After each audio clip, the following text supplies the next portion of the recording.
honestly, just working with other people, like, because it's different. Like, sometimes you can kind of fall into this trap of like creating your own music, and then you might have a writer's block, and I get like that at times.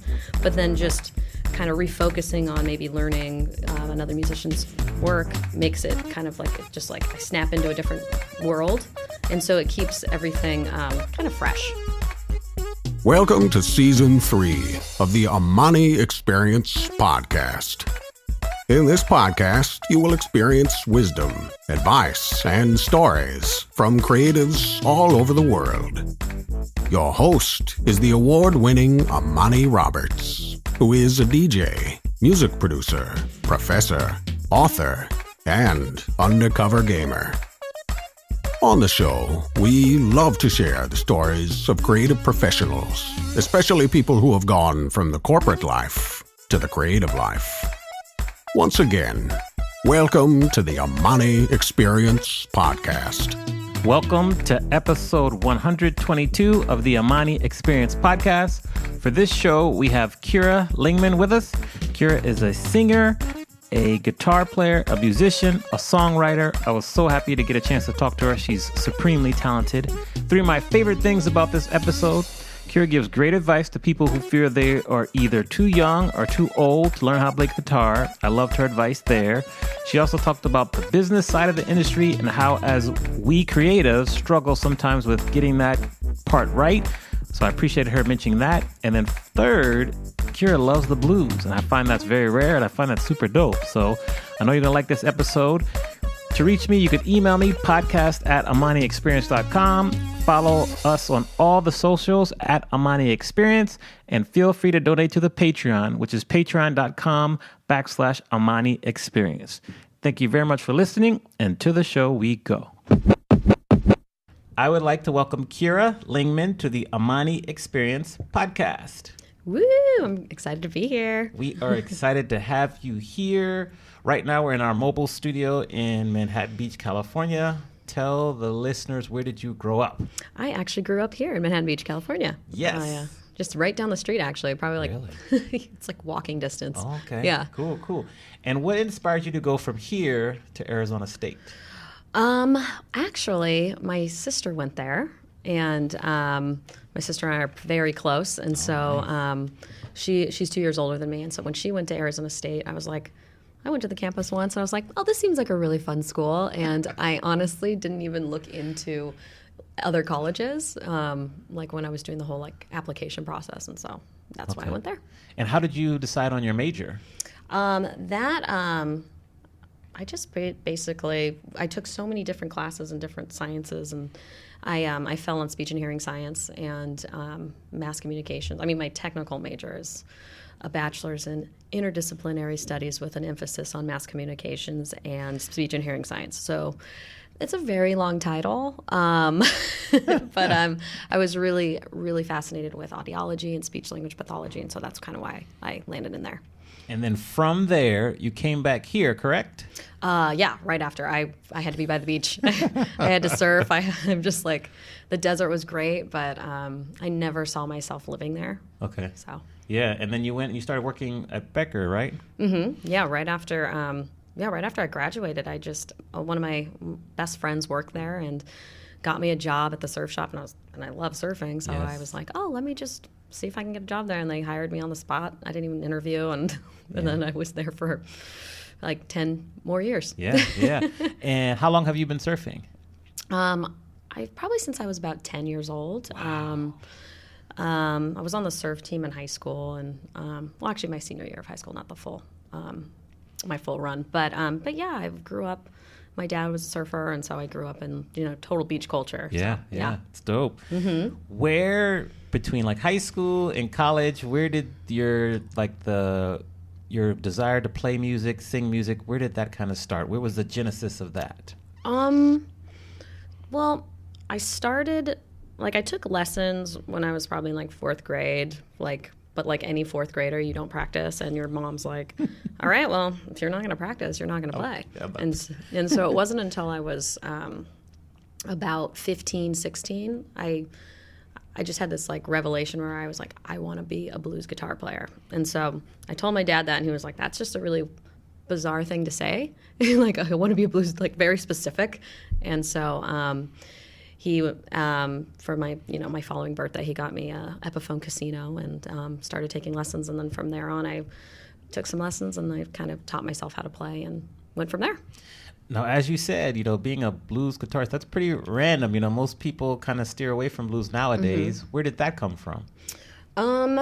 I always loved blues music. When I was a kid, when my dad and I and my sister, we would go on these surf trips to San Onofre, we would always play Nothing But the Blues on 88.1. And as a kid, you like are probably, you're like, oh, I want to play my music, but like it gets embedded. And then so when you get a little bit older, you realize like, oh, this is the kind of music that's really like forming who I am.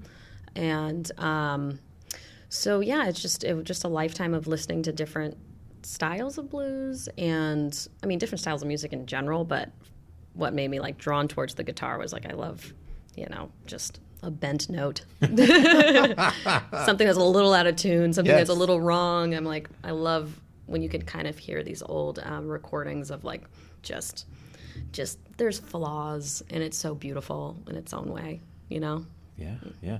What do the names Elmore James and Muddy Waters mean to you? I love Elmore James and I love Muddy Waters. That's what it means to me.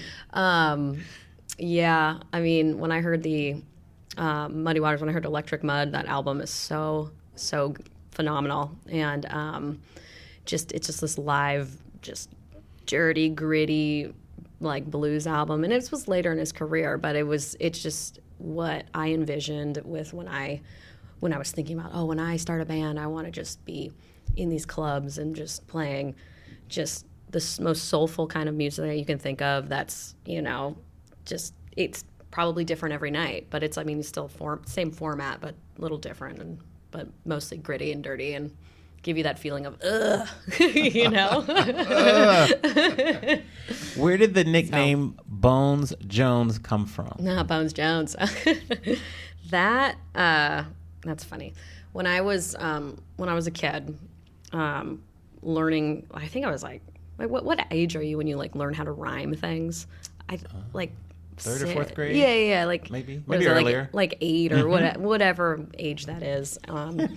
I was driving with my father to. I remember it distinctly, driving to the bank because like back in the day you had to like drive to the bank to deposit checks, and not anymore. Nope. But so I was driving with him, and he was like, "Hey, what rhymes with Kira?" And I froze, and I was like, "What rhymes with Kira?" Like. Nothing rhymes with Kira, but as a kid, you can't articulate that. So I was like, Bones. Kira Bones Jones. And so he thought that was so funny, and so that nickname had just stuck with my family. And so it was technically Kira Bones Jones, and then I went from Bones Jones, and then now it's just Bones. So, yeah. But that's where it came from. Great story. My inability to rhyme with my name. But somehow you got it out, though. Somehow you figured it out. But it's funny. Yeah, great story. Now, if I were to call Ori from Gotham Guitars, and ask him about you, what how would did he you say? know about Ori? We do our research here on the podcast. So what? Oh my God, that's so funny. Ori was a great guitar player. He was amazing. He taught me how to hear a song. Like. He was basically like, okay, yeah, like I can teach you how to play the song, and you can like look at tabs and sheet music. I can do that, or like I can kind of teach you how to use your ear and how to feel the music. And so that's what I really learned from him. And he was just he made it easy for me to like be comfortable with interpreting a song the way I want to interpret it versus playing it exactly correctly. And I think there's just more feeling and soul when you play someone else's song the way you want to, versus like perfectly. Right. So, yeah, he was great. Valuable lesson. I would, we try to get him here, but it couldn't happen. So, what is he up to? I have no clue. I don't know either, but we'll do a little after interview research as well. Because Gotham Guitars, they closed them. They closed 10 years ago, maybe a while ago. Yeah. We'll do a little update, see what's going on. So for where you are right now, yeah, how would you summarize yourself in 30 seconds or less? Where am I right now? 30 seconds. Ooh, boy. The timer, is it on? It's on. Go. Well, in 30 seconds, I'm a guitarist. I'm a singer-songwriter. I'm currently pursuing that full time. And that's kind of where I'm at right now, I would say. What inspired you to go for it full time? I've always wanted to do that. I've always wanted to just commit most of my time or all my time to music, and I never had that opportunity.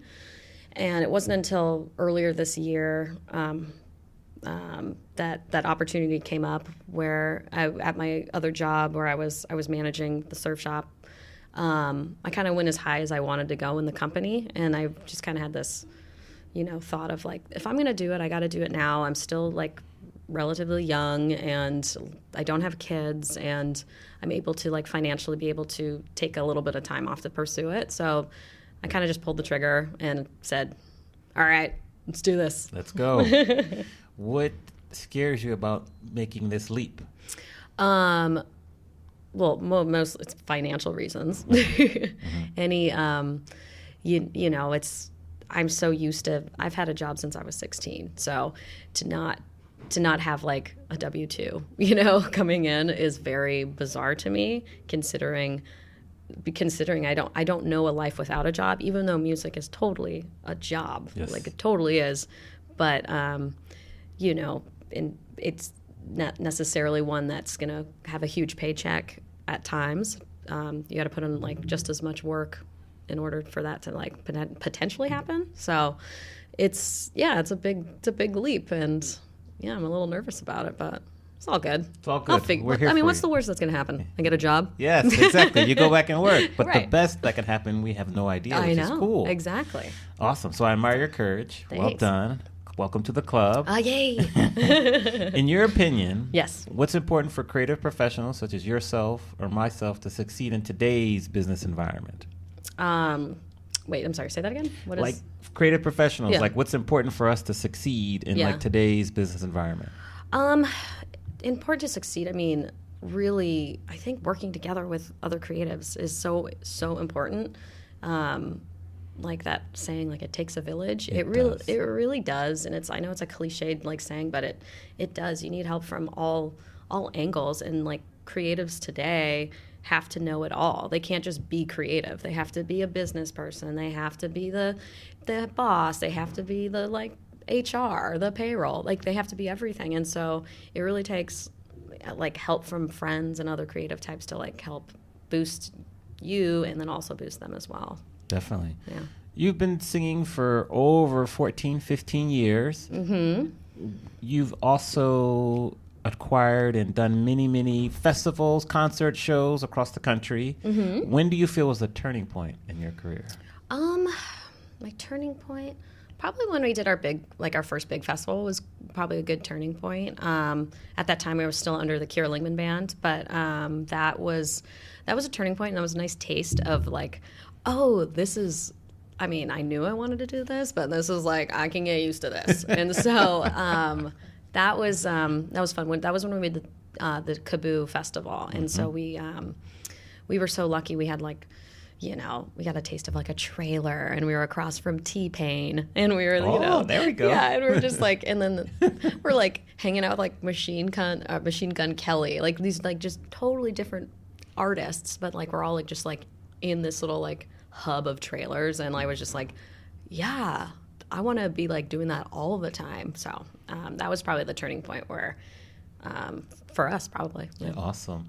Where did the name The Hollow Legs come from? So the Hollow Legs is an old band name. That was when I first developed the Hollow Legs. That was in like 2013 or maybe 2012. I don't know. But now I formed the band with my husband and then two members from high school. And so we were separate bands. There was my band, which was Bullies and Matadors, and then there was Richie and the 99%. And then so I started singing in Richie and the 99%. And Richie, my husband, he was like, I don't really like want my name as the front, considering I'm now that I'm the front singer and guitar player. And so we just kind of developed the Hollow Legs, like any band does. Just look at a bunch of names, Google it. Is there a band out there that's called that? Yeah. And so that's how we developed that. And then when that band dismantled, was always drawn to that name. And so, we wanted to kind of give it some life with the current lineup. And it's fun. Yeah. Yeah. I remember the first time I heard you, our friend Veronica Vitores was singing with you, and you were playing bass for her, or guitar. I was playing bass. I was like, when was that? Your guitar. Cool. I was like, whoa. And she had told me, she said, you got to check out this guitar player. Yeah. And I had forgotten, and then I went to see you. It was at St. Rock. Oh, okay. Yeah. And I was like, whoa. And so, respect. Yeah, definitely. That's funny. Yeah, that was fun. That's kind of when I started dabbling more into like doing guitar work for people, which I fell in love doing that. And that's also part of, like, I would say part of where my career is going as well as a guitar player, where just learning other musicians' music, and people have been so like generous and being like, interpret it the way you want to do it, and just kind of add to their music. So yeah, Veronica's been very, very great on letting me do that for her, and so awesome. That's kind of how you get your different revenue streams up. Like, you do guitar work for other people, session work, for sure, all that, and then you have your stuff too. So that's kind of how we got to make it work. Yes. Why do you love what you do? Why do I love it? I mean, it's such a part of me that even to say like loving something, it's like, well, yeah, I love it, but I feel like it's so just innately a part of my identity and of who I am. But I love collaborating with people. I love creating music and just continually learning and it's all in music. And I think I mean, I can't imagine not playing guitar, not singing, and not creating with friends and people. I mean, I that's why I love it. Yeah, it's good enough, more than good enough. Oh man! Speaking of collaborations, if you were to pick maybe like one or two dream collabs, what comes to mind? So when you say dream collabs, is this like current musicians or like musicians gone like past, or what do you? Let's say both. We have holograms. We can be a little creative. Oh yeah, just hologram on the stage. Perfect. Let's be creative. Okay. Well, I mean, if I could collaborate with anyone, like if I'm gonna I'm gonna shoot high.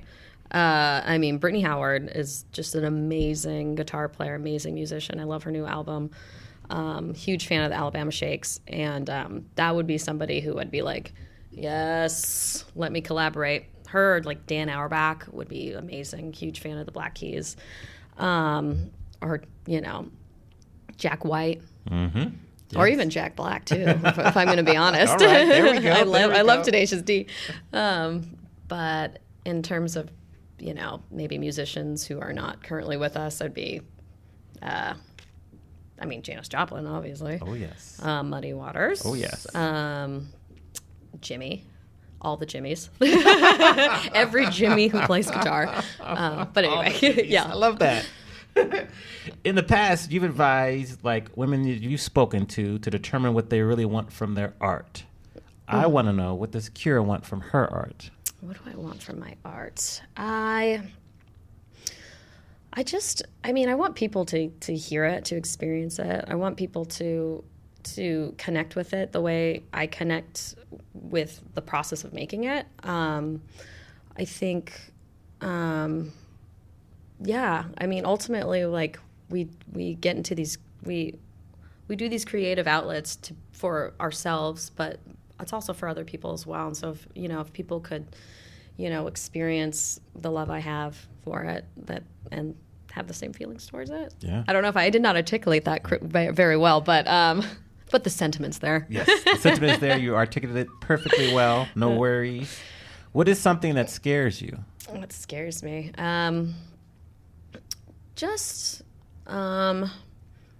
What scares me would be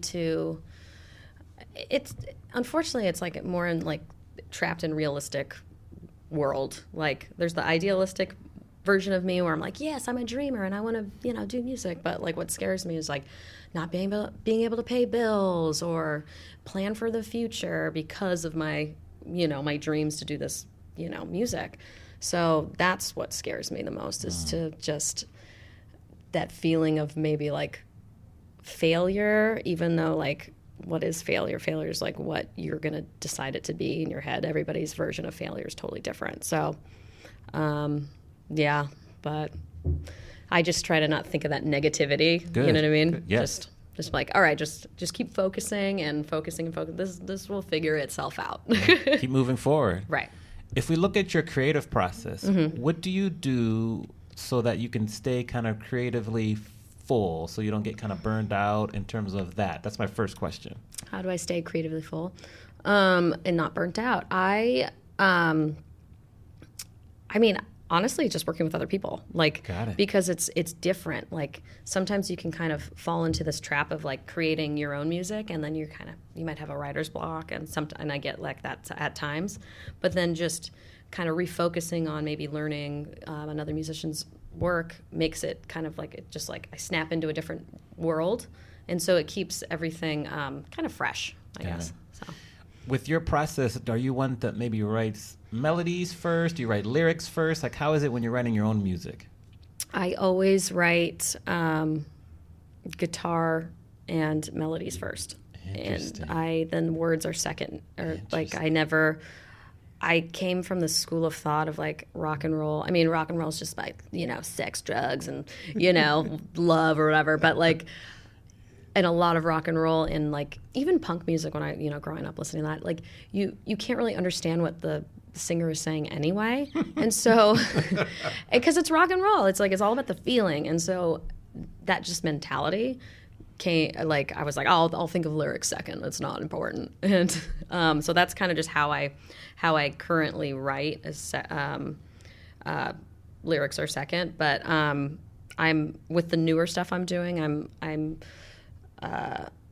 There's a lot more thought involved than like the early Kira Lingman stuff. Like there's way more meaning. I mean, I've lived a longer life, now, and the more experiences and stuff like that. So it's now more of a one cohesive unit, so to speak. I'm probably the exact opposite of you. I do lyrics first, okay, and then I get on the piano and try to work out like the chords and the keys and the melody from there. So that's fascinating because I'm like, how do you put a melody over like a word? Because I'd be like, I don't know, just like over like a syllable. I'm like, okay, it's not working. Yeah. So far, I'm still kind of in the beginning. I've got like I think 5 or 6 I've written, still working on the melody. So yeah. Interesting. That's fascinating. Now, musicians, guitar players, very, very crowded space, whether it be female guitar players, male guitar players, all over. How do you rise above the noise and distinguish yourself from the competition? Well, first I don't look at it as competition as first and foremost the most important thing. You kind of, as a guitar player and singer, you just have to develop your own identity. Like, what is it that makes it you? And you might not be the best guitar player, you might not be the best singer, but you put your own style onto it, and then once you figure that out, that's what's gonna differentiate you from other players. Because it's like, I want to be somebody who's like, oh, when you hear like a riff, oh, that's Kira playing, and B.B. King did it great, and like any of these blues musicians, back to blues, when you hear them solo, or even like Jimi Hendrix, like it's them playing it because they've developed their own identity within the instrument that they're playing, versus like somebody who's just going back to saying like somebody who's going to just play something perfectly. It's like, well, yeah, it sounds perfect, but where's the soul? Where's you? So. When you meet people, say for example, you meet two different types of people. You meet someone who's like a kid, like maybe 10 or 11, like, I want to learn how to play guitar like you. Yeah. What advice would you give them? And then, I'll stop there and then ask the second part after this. Well, I never said, I mean, when I was teaching like lessons, I was never like, oh, play guitar like me, you have to find out what are they interested in? What kind of music do they want? What do they like? And then from there, like help them guide their musical like ambition, so to speak. And so really it's, if they want to play like me, like, yeah, I can show them a riff, but there's more to it. You got to find out who they are and where they want to go with their music. The follow-up to that is if you meet someone who's like older than you, they're like, I really want to learn how to play guitar, but I think I'm too old. Yeah. What would your answer be to that statement? You might be too old. No. I mean, you're never too old to try something new. It will take longer. Even like certain things that I'm learning on guitar, like even like when I'm focusing on like, maybe like a new jazz riff, and sometimes I'm like, why am I not getting this? And it's because maybe I am too old, but you kind of have to, I tell, people who are older who want to learn, it's just, you just have to put the time in. It's like any muscle. You have to practice. You have to, take it seriously, and that's how you're going to get better. And it's just persevere. Persevere. Great word. How has a failure or an apparent failure set you up for later success? Do you have a favorite failure of yours? So I tend to be pretty sentimental with the people I work with, and when I lost my first, anytime like a player leaves, I feel like it's a failure, and it's because I love the people I work with so much, and then it's like, but I totally understand. It's like, oh, well, you want to go back to school, get it, okay, fine. That was like one of them, and then my drummer, he moved to moved to San Francisco, and then my last bassist, he left the Lingman band to pursue his own music as well. And so it's little things like that where I feel like they're failures. Like I'm like, oh, I'm not like, my music's not giving you what it is that you need to like want to continue. And I have to like kind of refocus that, because it's not a failure. And what it is when one door closes, another one opens, and I just progressively get better with the new players that I've acquired. And so right now the current lineup of the Hollow Legs is just these two guys are just amazing musicians, amazing people, and we are like a little family. And you need these little like so and so failures to like kind of like just those are they're foundational, and then now we're like this little like music home. So, I don't know. Great explanation. That terrible analogy. Yes. No, great explanation.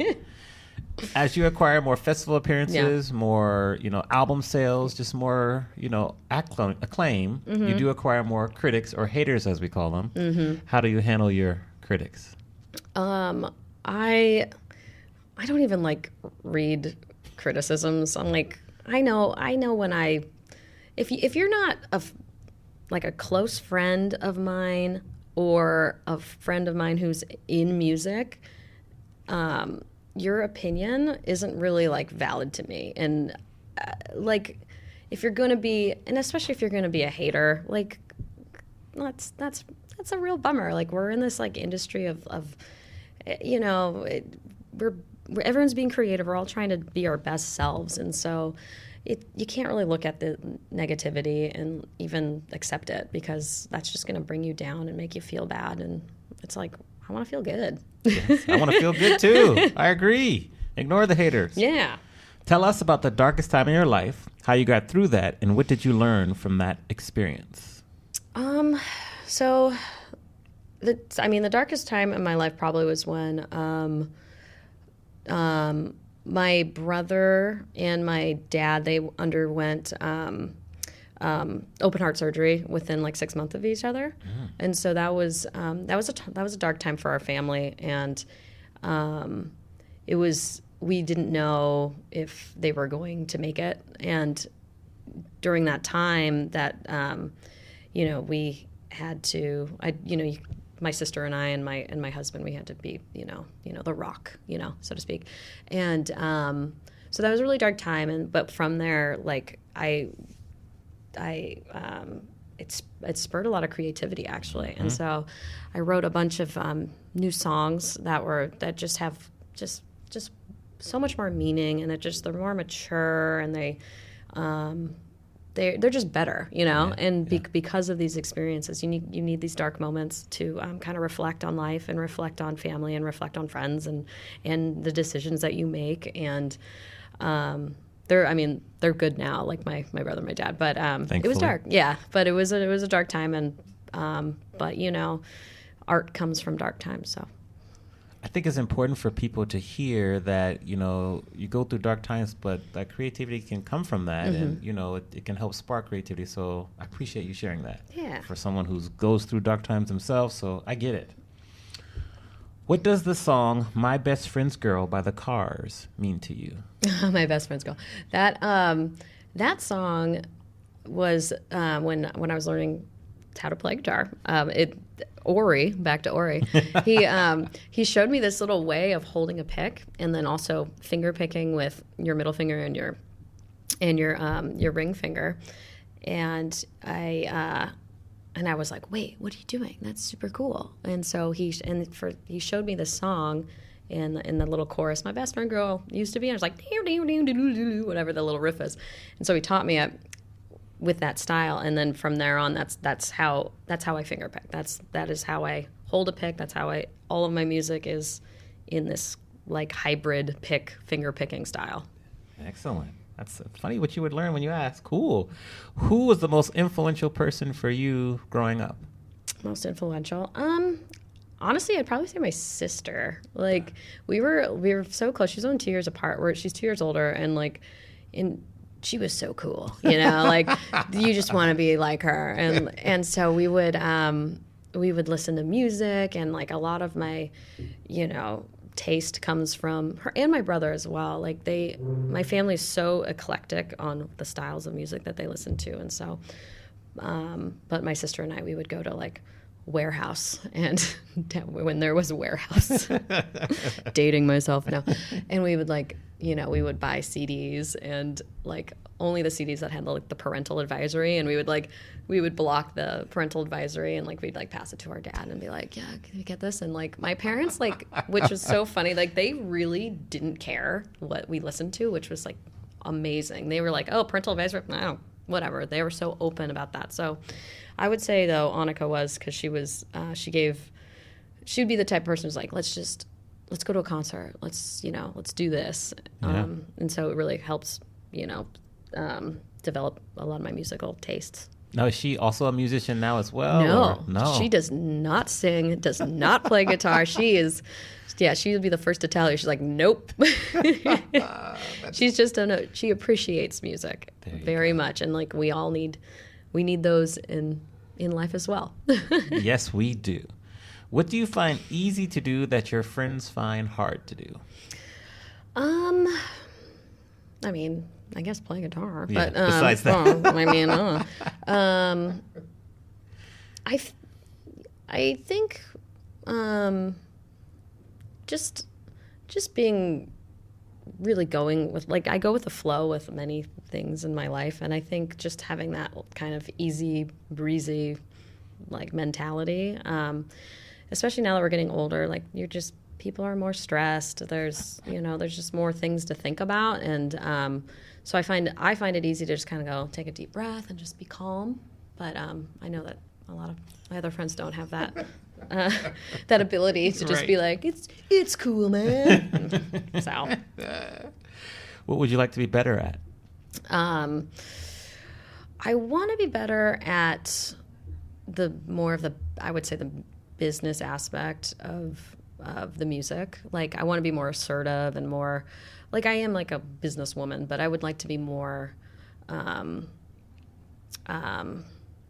just I guess more assertive, and stop caring what people think. I hope they think that I'm okay, more in a business side. I don't care what you think about my music or what you think about me. I know I'm a boss, but in terms of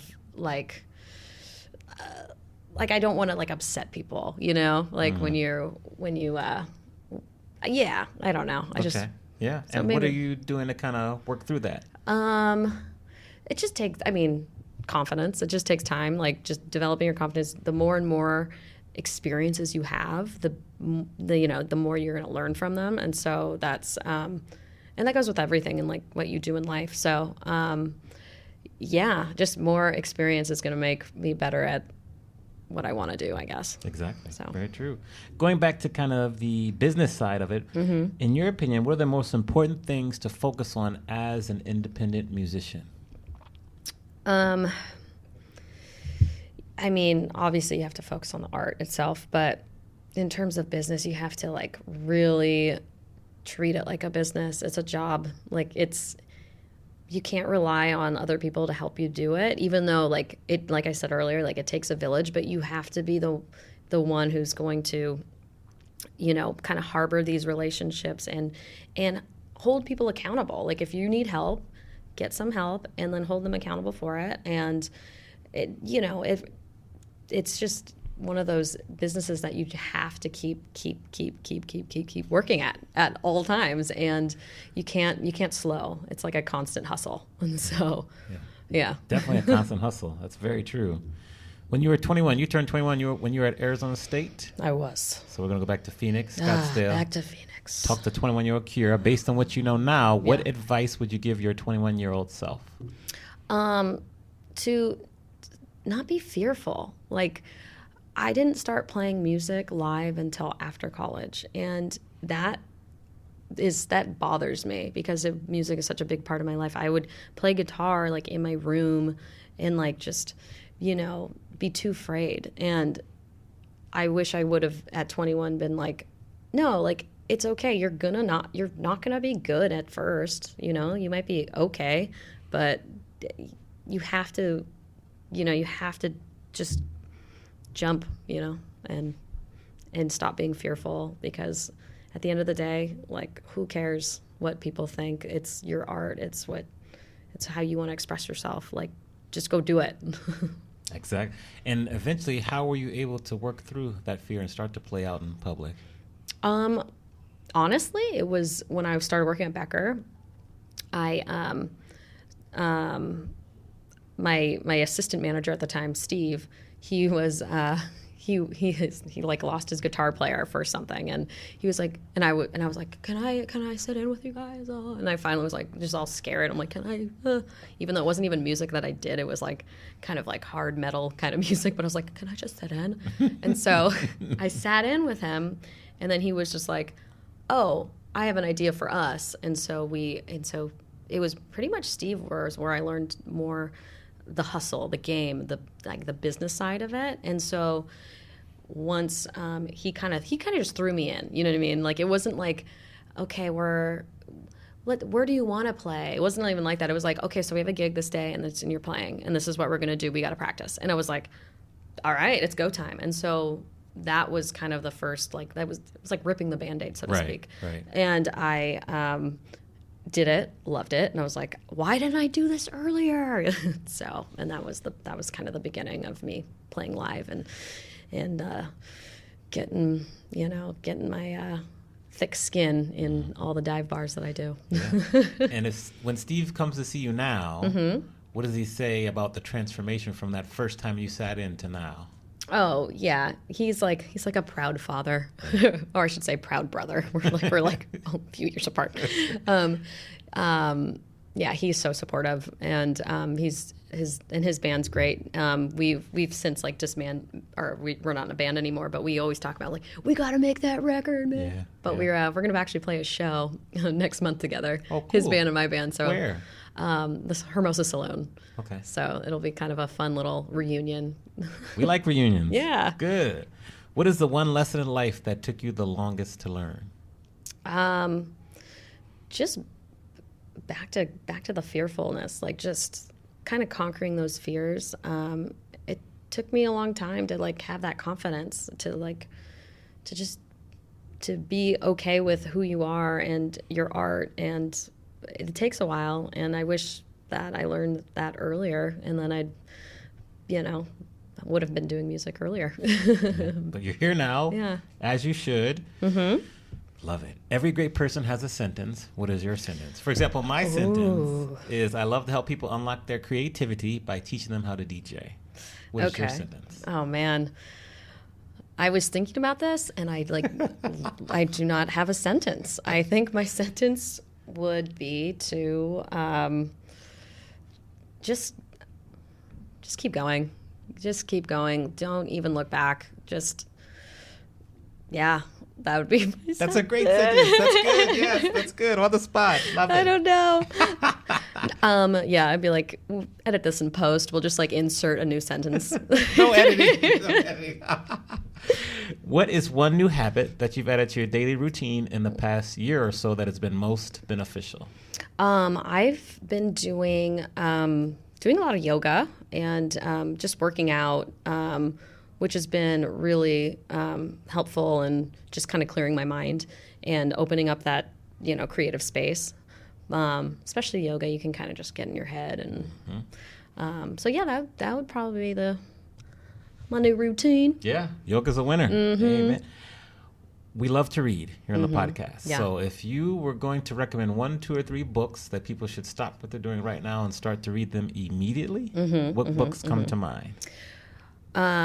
Your fans are gonna hate me. I'm not an avid reader. It's okay. It's so funny. I've even just growing up, I don't read that many books. My mind is always racing. So anytime I start a book, I'm just like, okay, what's next? What's next? But the current book that the most recent book I read was Michelle Obama's Becoming, and I enjoyed that a lot. I read the whole thing. There you go. And that's a long book too. Yeah, I did it. Long book. I did it. We'll put that down. That's good. Yeah, it was good. I like nonfictional books because I like to learn about people versus I don't know, fiction. I get just lost in my mind. Yeah, we'll have to think of a couple autobiographies of musicians for you to read. I'm trying to think. Yeah, here. please do. I know Luther Vandross's autobiography was really good. Yeah? That's a good one. Ooh, I want to read that. And I'll think about a couple others for you. Yeah, Luther's a good one for you too. Nice. All right. What has been the best advice that you have ever received? The best advice was honestly when going back to guitar, but it kind of applies to life. When I was learning guitar, learning how to improv my solos and hearing what I want to play, learning that ability, it transcends into the other aspects of my life of just kind of being able to do what you want to do, and things are going to change and things might not be great, and but it's okay. Life is a big game of improv. And it is. So it's important to make those mistakes, when you're in terms of playing a guitar solo, I'm gonna make some mistakes and oops, but how do you react to that, and I think that applies with life as well. How are you gonna react to little blunders that you've done, and are you gonna be quick about it? Are you gonna just shut down, or are you gonna just keep going? So Cool, great advice. Are you a sports fan at all? I like sports. I was a sportsman myself back in the day. Which sports did you play besides surf team? I played soccer. And for years I even broke my jaw in soccer. Oh, wow. Yeah. How did that happen? I got kicked in the face. What were you doing with someone's foot up? I was a goalkeeper. Oh, you were the goalie. Yeah. Okay. And so, I got kicked in the face in a game, and that's what stopped me playing high school soccer. Was I was 16 when that happened, and so my jaw was wired shut, and I was like, I'm not going to go to college for soccer. I don't want to keep risking my life for the sport. Wow, that's intense. But yeah, I know I like sports. I like basketball. I don't like football, but I I tend to like sports that are more like surfing though, where it's kind of it's just like you and the waves, right. I don't know. Team competition to me is I've been there on that. Okay, let's paint this picture. Say you're at an individual surf competition. Mm-hmm. You're out here at El Porto. Okay. And they announce that Kira's coming and going to take her turn on the waves. Mm-hmm. What song is playing as you're paddling out? What song? Ooh. Well, now in the context of surf and calm, cool serenity. It could be surfing. It could be you're going to the Staples Center. Just what's like your walk-up song? Oh, God, that's such a good question. Oh, my God, I don't know. There's so many. I would say, yeah. Yeah, I like doing country covers, I guess, and kind of like country blues covers that are acoustic, because like my band is so like not that. Yeah. So it's fun. Yeah, those genres kind of have some good crossover there for sure. Mm-hmm. In your opinion, since you're a singer-songwriter, what is the key to making a memorable song? Well, I mean, you need a hook. You need a riff. Since I write my melodies and guitar parts first, I kind of think it that way, and then so I try to think of like what's going to be like a singable melody, and then I think that will be memorable, and then or like a guitar riff that somebody can kind of mimic. I think that's what really ties a song together. Yeah. Well said.